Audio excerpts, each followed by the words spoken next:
Hi everyone, and welcome to your daily tarot reading for Tuesday the 15th of January 2019. Now this video is going to be very exciting with additional sound effects like alarms being tested and sirens going by.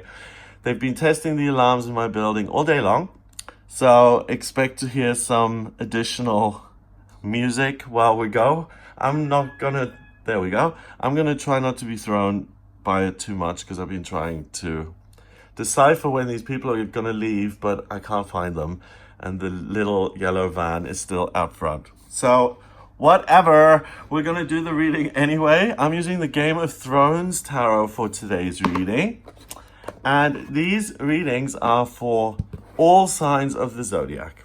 They're for everybody who watches. So all I do is I tune into the cards and I say, what is the energy for Tuesday the 15th of January going to be about? And how can we use that to our advantage? By the way, if you don't like the way I shuffle, then please feel free to do it better yourself and to mind your own business. Been getting lots of feedback on that. There's my answer. Let's have a look at what the cards want you to be aware of for Tuesday the 15th. Cersei. I adore Cersei. I love her. She's so frustrated, she can't love the way she wants to love. She can't do the things she wants to do. She's sold off like cattle, and she uses all these underhand methods to gain power and to be deliciously evil. She's like, what was her name?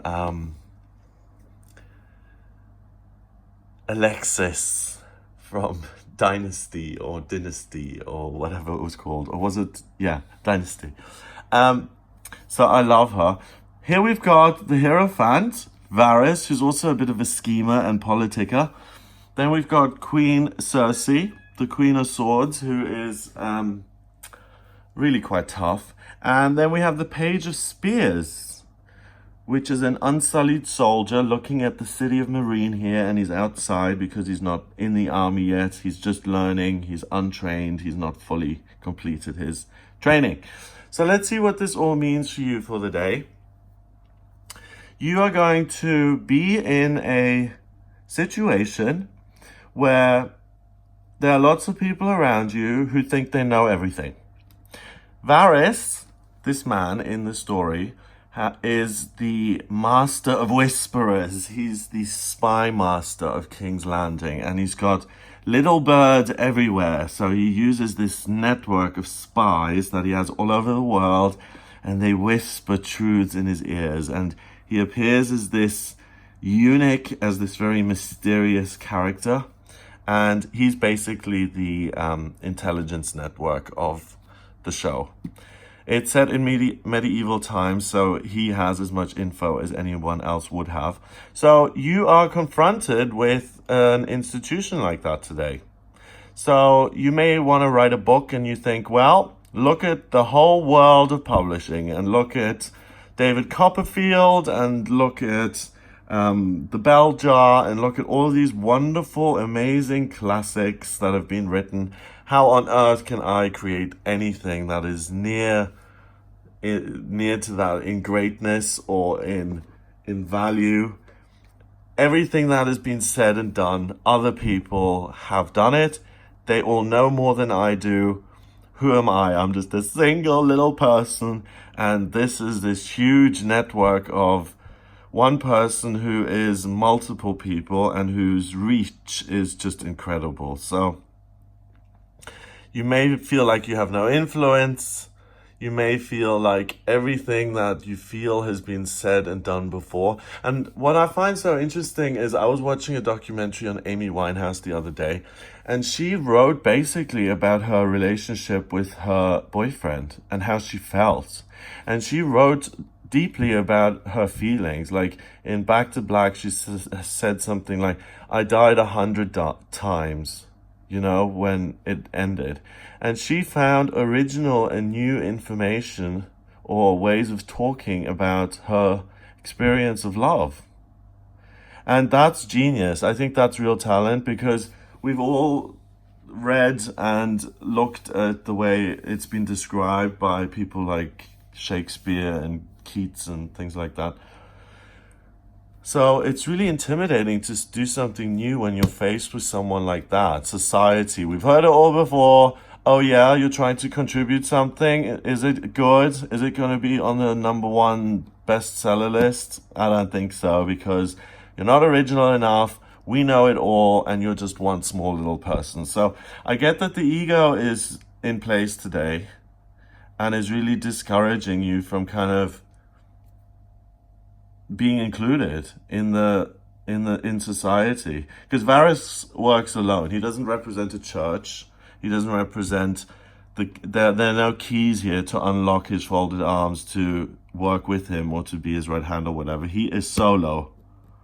So it's always going to be adversarial, or he uses you and you use him for mutual kind of power exchange, but ultimately he's someone who's on his own.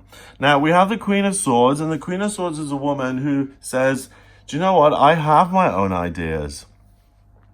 And when you're faced with something like that, let's use that example of writing a book again. I want to write a book, but little old me, what do I know? I've just got my little way of speaking and my ideas and things like that.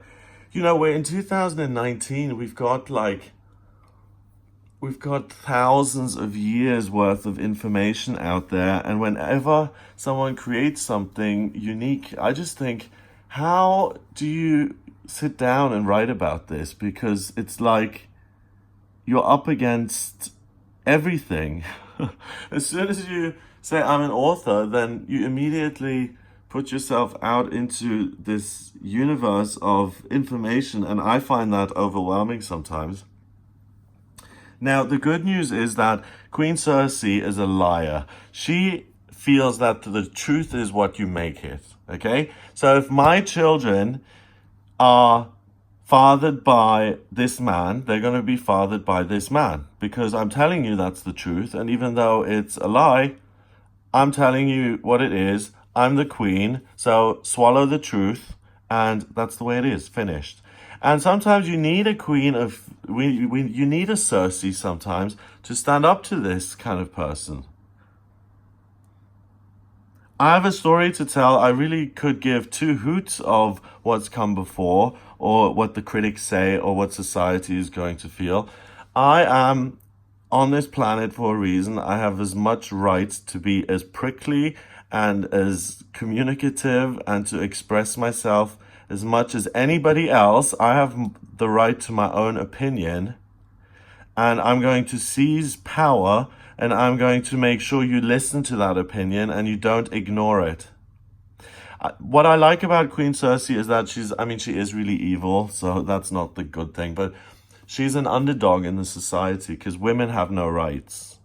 They either rule by proxy, or they're not allowed to hold positions of power. And Cersei, with her underhand scheming, gets to a position of being the queen of the entire continent. And that's all through scheming and lying and politicking and sometimes messing up and murder and all of these things. She's harsh. She's sitting on an iron throne because there's been violence and weapons involved. There have been. So that's how she's clawed her way to power. And it indicates total personal self-belief. Whether you're judging it or not, good or bad, whatever, it's total power and belief. And it's someone who not only can kind of blow up the existing belief system as it is, but you can have it murdered. So your ideas are like weapons today that can skewer society's perception of what is right and what is wrong. If you really want to shock people, if you want to write something that's really, really provocative, and you want to say, you know, I've got something really out there and full on to say, but you've never had the courage, you can say it today. And we do need people to skewer our societies, because otherwise we wouldn't progress. Like if we were still in the feudal system, you know, with I was born with noble blood, therefore I am elected by God to rule over you, you serf, you peasant, you nobody. I mean, if we were still in that system, we need people to overthrow Cersei, and we need people like Cersei to enforce power, because otherwise nothing would ever change. The French Revolution, think of that, for instance. Similar situation. No more monarchy, please. We don't want this system of living. We want a different way of life. The Page of Spears is someone who's just living their purpose. So the fact that the status quo is skewed by your ideas, because you're so confident about your ideas, you're going to put yourself on a new life path that's about building something totally alone. You, as a small, uneducated, solo individual who has no support, the city there, you're outside its walls, it's just you. So if you, and that's where the best ideas come from. You know, it wasn't a group of people who invented Facebook, it was that one guy. And it wasn't a group of doctors who invented penicillin, it was one person. So in my experience, institutions don't really come up with great ideas.